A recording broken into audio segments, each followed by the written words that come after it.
हाय बच्चों, hello everyone and welcome to my channel. तो मैं हूं आपकी गरुमा और मैं इस वीडियो में आपको बताने वाली हूं how to score 180 on 180 in physics. आपको लग रहा होगा कि मैं कैसे बता सकती हूँ ये, बट ट्रस्ट में बच्चों इतना एक्सपीरियंस हो चुका है मुझे पढ़ाते पढ़ाते। पिछले 10 सालों से मैं बच्चों को पढ़ा रही हूँ, चाहे मैं बायोलॉजी पढ़ाती हूँ बट फिजिक्स केमिस्ट्री का मैं इतना ज़बरदस्त मेंटोरशिप बच्चों को देती हूँ because analysis is a thing. ठीक है, पढ़ा नहीं पा रहे बट एनालिसिस बहुत ज़रूरी है, क्योंकि आप पढ़ अपने टीचर से रहे, बस आपको थोड़ी सी गाइडेंस चाहिए, क्योंकि ये एक आपका ऐसा वीक सब्जेक्ट है जिससे आप भयंकर रूप से डरते हैं। बट अब आपको डरने की ज़रूरत नहीं है बच्चों। क्यों? क्योंकि अगर हमने फिजिक्स पे भी जीत पा ली तो पक्का आप 700 प्लस ला सकते हैं, 650 प्लस ला सकते हैं। बट आपने इंश्योर करना है कि जो चीज़ मैं आपको बता रही हूँ वो आप ज़रूर करें। अगर आपको फिजिक्स के लिए बुक्स चाहिए, इंग्लिश मीडियम की, हिंदी मीडियम की, सॉल्यूशंस चाहिए, फॉर्मूला शीट्स चाहिए, तो वो सब कुछ मेरे टेलीग्राम पे अवेलेबल है, आप वहाँ से ले सकते हैं। बट आपको घबराना नहीं है, आपने परेशान नहीं होना है। अभी भी आपके पास 4 महीने, और इस 4 महीने में बदला जा सकता है, दुनिया को बदला जा सकता है, अपने नीट के सिलेक्शन की जर्नी को आसान किया जा सकता है। ट्रस्ट मी बच्चों, आप कर सकते हैं और मैं आपका साथ दूंगी जरूर। आपको जो चीजें चाहिए मुझे कमेंट सेक्शन में बताना, but I want you people to take 4 months challenge कि इस सीक्वेंस में अगर पढ़ेंगे, रिवाइज करेंगे, इस पेडागॉजी को फॉलो करेंगे तो मैं आपको यकीन दिलाती हूं कि आपके कॉन्सेप्ट भी मजबूत होंगे, आपको यह भी पता लगेगा कौन सा फॉर्मूला कहां लगाना है। तीसरी चीज, आपको अपने पे कॉन्फिडेंस रहेगा, चाहे वो सब्जेक्ट फिजिक्स ही क्यों ना हो। ठीक है बच्चों, चलिए तो आइए इसको शुरू करते हैं। तो सबसे पहले देखो बेटा, हम एक चीज को डिवाइड करते हैं। क्या डिवाइड कर रहे हैं कि किस चैप्टर से कितने सवाल आते हैं। तो जो जिन चैप्टर से ज्यादा सवाल आते हैं उन्हें हम अक्सर हाई वेटेड चैप्टर्स कहते हैं, जैसे कि आपको यहां पे दिख रहा होगा। हाई वेटेड चैप्टर्स वो हैं जिनसे 3 से 4 क्वेश्चन आते हैं हर साल नीट एग्जाम में। ये हमने पूरा एनालिसिस आप देख सकते हैं, आप इजीली अवेलेबल होता है, वहीं से देखकर हमने बनाया है।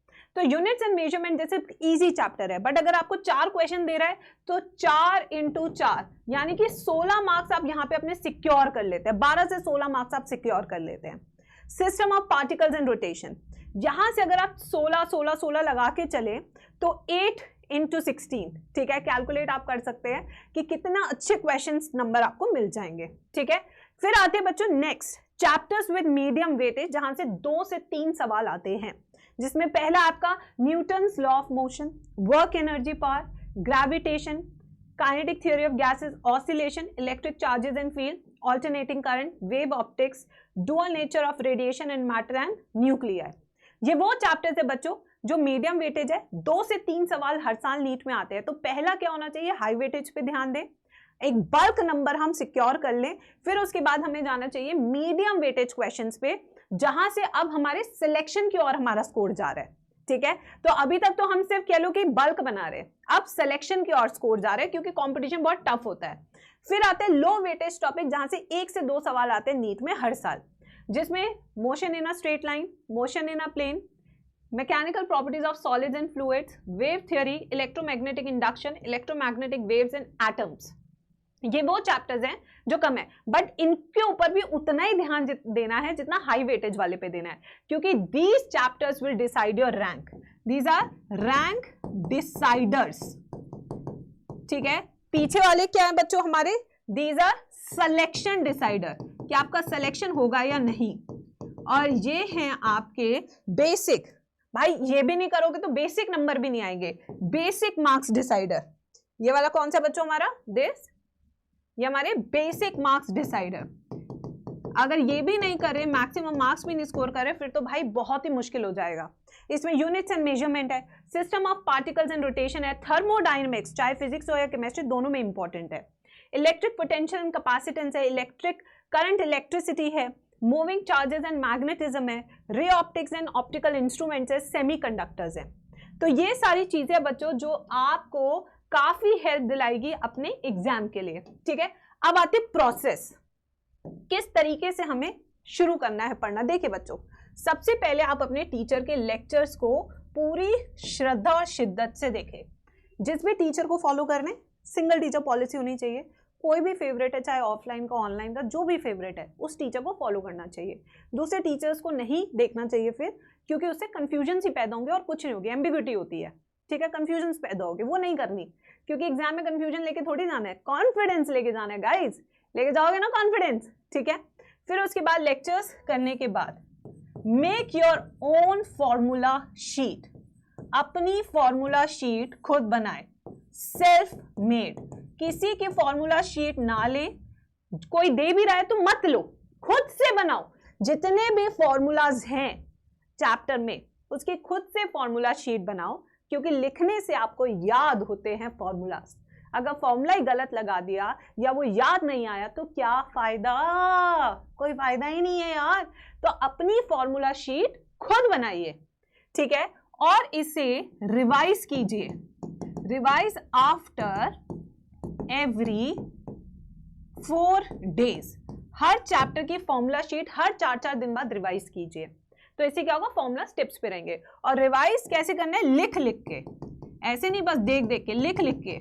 शुरू की जो रिवीजन होगी वो लिख लिख के करनी है, बट एक समय आएगा जब आपको इतना याद हो जाएगा, आप कहेंगे यार I know what's a formula, बस उस स्टेज तक हमें पहुंचना है, ठीक है।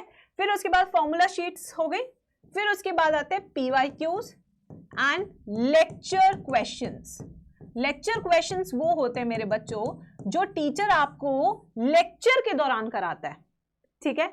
जो क्वेश्चंस आपको लेक्चर के दौरान कराए जा रहे हैं उनको लेक्चर क्वेश्चंस कहेंगे। PYQs जो नीट में पहले आए हैं, हर चैप्टर के PYQs और लेक्चर क्वेश्चंस बार बार प्रैक्टिस करने, एक बार से नहीं आती फिजिक्स, सेम क्वेश्चन 2 बार करना है, उसी बुक में टिक मत किया करो, सॉल्व किया करो। अगर वो हार्ड लगे तो उस पर रेड मार्क कर दिया करो, बस किसी तो जरूर करना है।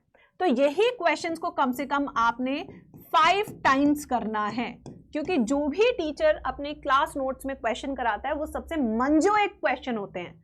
मैंने कुछ ऐसे टीचर्स भी देखे फिजिक्स के जिनके क्लास नोट से ही 50 के 50 सवाल नीट में आ जाते हैं, ऐसे भी टीचर्स मैंने देखे हैं। तो अपने टीचर्स पे फुल ट्रस्ट होना चाहिए कि आपके सेम टू सेम दिखते वाले क्वेश्चन मिल जाए। तो अपने टीचर्स पे भरोसा रखिए, जो वो क्वेश्चन करा रहे हैं वो सबसे मंजोए सवाल है। और PYQs तो नीट में आए, इन पे तो कोई शक कर ही नहीं सकता। इन्हीं क्वेश्चंस को आप 5 टाइम लगा लेंगे, आपको पता लग जाएगा कौन सा फॉर्मूला कैसे यूज करना है। फिर अगर हल्का सा इधर उधर क्वेश्चन आया तो आप परेशान नहीं होंगे नीट एग्जाम में। बस इतना ही करना है फिजिक्स में और डरना नहीं है। सो #नो फिजिक्स फियर आज से।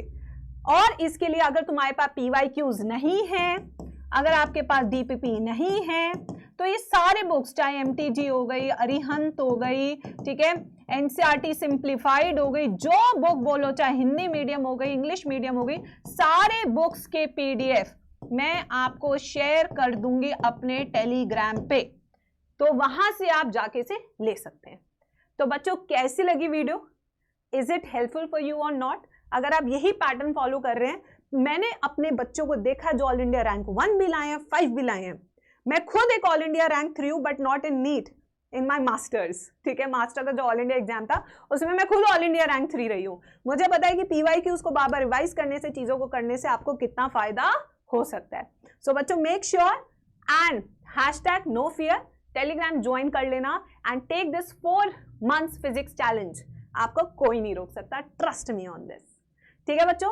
अगर आपको वीडियो अच्छी लगी तो do not forget to subscribe the channel, क्योंकि आपका एक सब्सक्राइब मेरे लिए भी मोटिवेशन होता है और मैं ऐसे ही अच्छा कंटेंट बनाती रहूंगी। नेक्स्ट वीडियो आपको कौन से सब्जेक्ट की चाहिए, do let me know in the comment section.